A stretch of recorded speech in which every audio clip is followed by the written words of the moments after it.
আসসালামু আলাইকুম রহমতুল্লাহ বারাকাতু। বন্ধুরা কেমন আছেন? আশা করি ইনশাআল্লাহ ভালো আছেন। 21শে আগস্ট গ্রেনেড হামলার রায় আজকে দিয়েছে। 21 জনে বেকসুর খালাস হয়েছে এবং ন্যায় পথে আবারও এক ধাপ আগালো আইন। আসলে রাজনীতি করলে যে প্রতিহিংসায় মানুষ মিথ্যা মামলায় জর্জরিত হয় সেটা প্রমাণ তারেক রহমানকে দিয়েই। তো যাই হোক, অ্যাডভোকেট সাহেবরা কি বলতেছে শুনেন, শুনলে আপনাদেরও কিছু ধারণা হবে। আমরা চাই ভবিষ্যতে রাজনীতি এরকম মিথ্যা মামলা, মিথ্যা মানুষকে কষ্ট না দেয়, সেই বিষয়ে আমরা সবাই সজাগ থাকি। দেখতে থাকেন। রাজনীতিতে যে মামলাটা সবচেয়ে বেশি প্রপাগান্ডার শিকার হয়েছিল সেই মামলাই হচ্ছে কুখ্যাত 21শে আগস্ট মামলা। এই মামলা দায়েরের মাধ্যমে বিএনপির ভারপ্রাপ্ত চেয়ারম্যান জনাব তারেক রহমান সাহেবকে জাতীয় এবং আন্তর্জাতিকভাবে বিতর্কিত করা হয়েছে রাজনৈতিক উদ্দেশ্যে।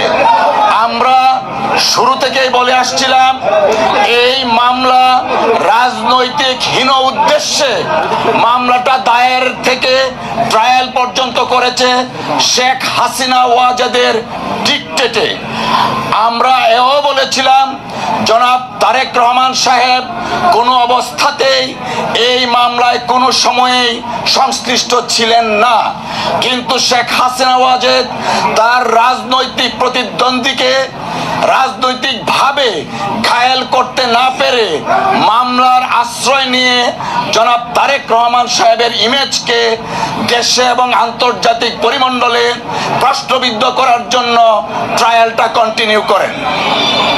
আপনারা ইতিমধ্যে শুনেছেন যারা এই মামলার দণ্ডপ্রাপ্ত ছিলেন এবং আপিল করেছেন এবং যারা আপিল করেননি সবাইকে এই মামলা থেকে খালাস দেয়া হয়েছে। আমরা মহান আল্লাহ তাআলার দরবারে শুকরিয়া আদায় করছি, জনাব তারেক রহমান সাহেব আজকের এই রায়ের মাধ্যমে ন্যায় বিচার পেয়েছেন। আজকে প্রমাণিত হয়েছে রাজনৈতিক উদ্দেশ্যে জনাব তারেক রহমান সাহেবকে যে মামলায় সাজা দেওয়া হয়েছিল সেই মামলায় আইনগতভাবে মোকাবেলার মাধ্যমে তিনি আজকে বেকসুর খালাস পেয়েছেন। আমরা আরেকটা কথা একটু বলতে চাই, তা হলো প্রথমেই বলেছি গত 2 দশক যাবৎ এই 21শে আগস্টের মামলাটা বাংলাদেশের রাজনীতিতে ডমিনেট করেছিল এবং সম্পূর্ণভাবে শেখ হাসিনা এবং আওয়ামী লীগের নেতাদের প্রপাগান্ডার শিকার হয়েছিলেন জনাব তারেক রহমান সাহেব। আজকে আমরা এবং দেশবাসী জাতি মনে করেন আমরা সকলে আজকে ন্যায় বিচার পেয়েছি। তারেক রহমান সাহেবের নামটা এসেছিল, আপনারা জানেন 4টা চার্জশিট দেওয়া হয়েছিল, 3টা চার্জশিট, ইভেন 111-এর সময় একটা চার্জশিট দেওয়া হয়েছিল, সেই চার্জশিটে তারেক রহমান সাহেবের নাম ছিল না। শেখ হাসিনা ওয়াজেদ যখন ক্ষমতায় আসলেন তখন আব্দুল কাহার আকন্দকে নিয়োগ করে 4র্থ চার্জশিট দেন, সেই চার্জশিটে জনাব তারেক রহমান সাহেবকে রাজনৈতিক উদ্দেশ্যে এই মামলায় ইনক্লুড করা হয়। আজকে মহামান্য আদালত এই যে 4র্থ চার্জশিট এবং মুফতি হান্নানের 2য় স্বীকারোক্তিমূলক জবানবন্দির ভিত্তিতে যে চার্জশিট, সেই চার্জশিটটা আইন বহির্ভূত ছিল। সিআরপিসি এবং এভিডেন্স অ্যাক্টে এই চার্জশিটের কোনো আইনগত ভিত্তি নাই, তাই এই চার্জশিটে যারা অন্তর্ভুক্ত ছিল তারা এই মামলা থেকে খালাস পেয়েছেন। এখানে মূল বিষয়টি আরম্ভ হয়েছে এই যে জনসভার পারমিশন নিয়ে।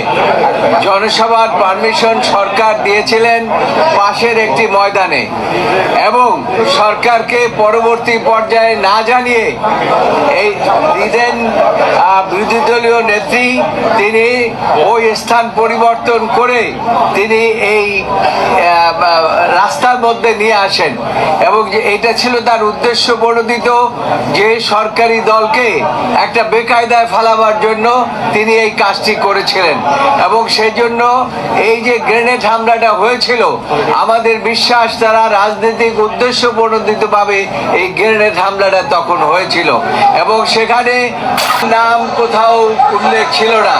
সাবসিকুয়েন্টলি তারেক রহমানকে আব্দুল কাহার আকুনকে দিয়ে এই মামলার মধ্যে সম্পৃক্ত করেন এবং সম্পৃক্ত করে তাকে এই মামলায় সাজা দেওয়ার ব্যবস্থা করেন। Subscribe with share and like. Press the bell icon. Thank you.